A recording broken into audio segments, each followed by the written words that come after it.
Dito tayo sa Mapanas Overlooking. Ayan. Kitang-kita nyo po yan, oh. Ang napakaganda. Kung saan kami nanggaling, ang lagoon. Ayun. Overlooking po talaga, guys. Ayan.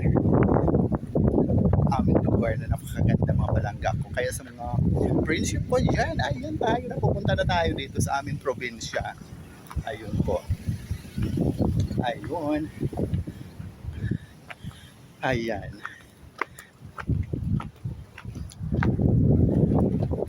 At dito naman po, guys, dati nakalokit ang statue ng ating former President Cory Aquino. So nung bagyong Tisoy lumipad, gawa ng ang lakas ng hangin, ayun, natilapon doon pa dyan sa areang yan, sa overlooking na yan. So ang hirap ng kunin, diba? Ayan. Ang nakikita niyong overlooking yan, yun yung Mapanas Blue Lagoon ng Pinusilan. Ayan. Yan. So yun, guys.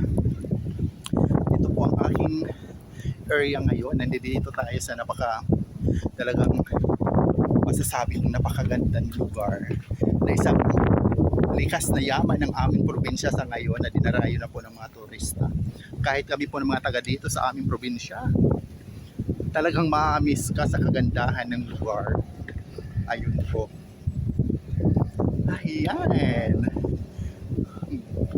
Thank you so much muli sa inyong panunood sa aking mga mumunting video, Ramil After Ella Vlog. Ayun, lalo na po sa aking long form video. Thank you so much.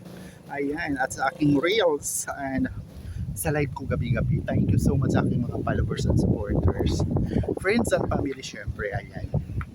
Maraming salamat po, guys. Yan. Ayun.